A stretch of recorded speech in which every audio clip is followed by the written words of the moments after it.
Die goue kandelaar. Goeiemôre, liewe medegelowige. Vandag is dag 16 van ons 21 dae van vas en gebed. En vandag gesels ek met jou oor 'n verdere vorm van gebed, naamlik die gebed vir die bediening. Nou in Eksodus 25 vers 31 tot 40 het God vir Moses opdrag gegee om toe te sien dat daar 'n goue kandelaar gemaak moes word. Maar anders is die tafel met die toonbrode, die reukaltaar en die ark van die verbond wat van akasiëhout gemaak was en net met goud oorgetrek, was die opdrag van die Here dat die goue kandelaar uit een soliede stuk goud gemaak moes word, van die voetstuk af tot bo by die lampkelke. Dit was net die olieblom, die houers wat los was en bo op die arms gerus het, wat gevul was met die suiwerste olyfolie. Verder was die kandelaar 'n stuk voorwerp van soliede goud gewees. Nou, die doel van die kandelaar was natuurlik om lig vir die tabernakel te gee en was dit ook die enigste bron van lig binne die tabernakel gewees. Nou vir Israel was die goue kandelaar met sy vlamme in die eerste plek natuurlik die draer van God se lig. En die lig wat hierdie vlamme gegee het was natuurlik 'n direkte heenwyse na Jesus Christus wat God in die volheid van die tyd as 'n lig vir die nasie sou stuur. En so sien ons dan ook by die stasie hoe dat Jesus Christus weer eens as die middelpunt na vore tree en dat alles in die tabernakel dui op die verlossingsplan van God met die mens. Ja, Jesus is die sentrale figuur waarheen hierdie heilige voorwerpe heenwys. Nou in die skrif lees ons dat die goue kandelaar dan ook in direkte verband gebring word met die amandelboom en ek sal later iets meer hieroor sê. En in die goue kandelaar sien ons dan ook die vorm van 'n boom, die basis, hoofstam, sytakke en die blomme wat later vrug word op die einde van die lote en om baie spesifieke redes. Die Hebreëse naam vir hierdie boom is shaket en dit beteken to be watchful, to awaken or to be vigilant.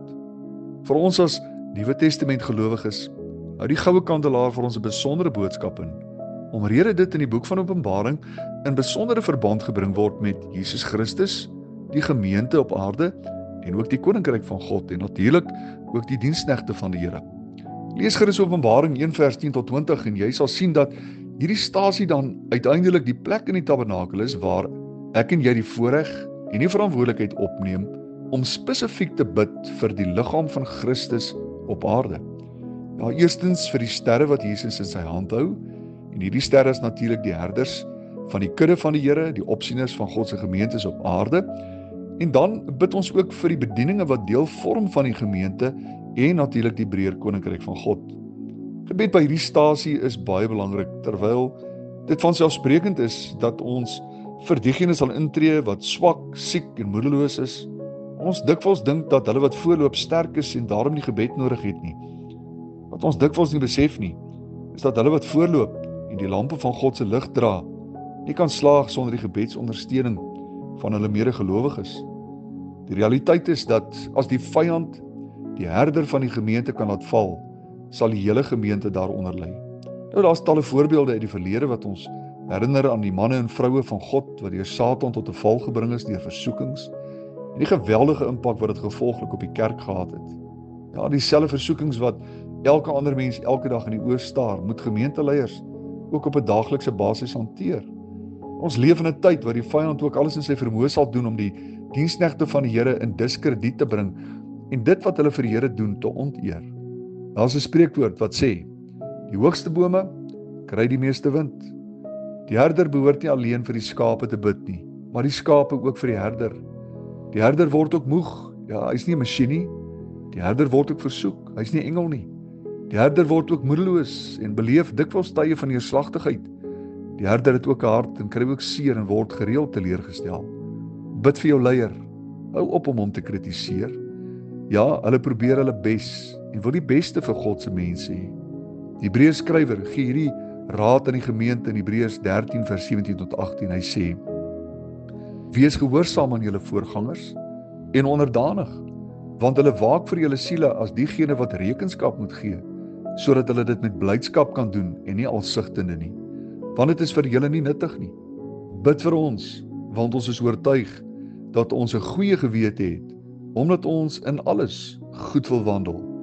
Paulus sê in Filippense 1 vers 19, hy sê, want ek weet dat dit deur julle gebed en die ondersteuning van die Gees van Jesus Christus my tot heil sal strek. Ja, Paulus het geweet dat om vir ander bedieninge te bid, jy en ek terselfdertyd deel in die beloning van daardie bediening waarvoor jy voor God staan. In Romeine 15:30 sê die woord, maar ek vermaan julle broeders, by ons Here Jesus Christus en by die liefde van die Gees, om saam met my in die gebede te stry, vir my, by God. By hierdie stasie in gebed bid ons dan vir die sterre wat Jesus Christus in sy hand hou. Kom ons sluit die oor, dan bid ons saam. Onse liefdevolle Hemelvader, baie dankie dat ons die voorreg het om ook 'n nuwe jaar te kan ingaan en ook vir ons gemeenteherders te kan bid. Here, ons wil intree vir elke gemeenteleier in ons dorp en ons gemeenskap. Hulle wat die fakkels gekry het om voor te loop in hierdie seisoen. Here, ons bid vir hulle versterking vandag. Ons bid vir hulle beskerming. En ons vra, Here, dat U hulle kragtige instrumente sal maak tot eer en tot verheerliking van U naam. Dit bid ons met vrymoedigheid in Jesus se naam alleen. Amen.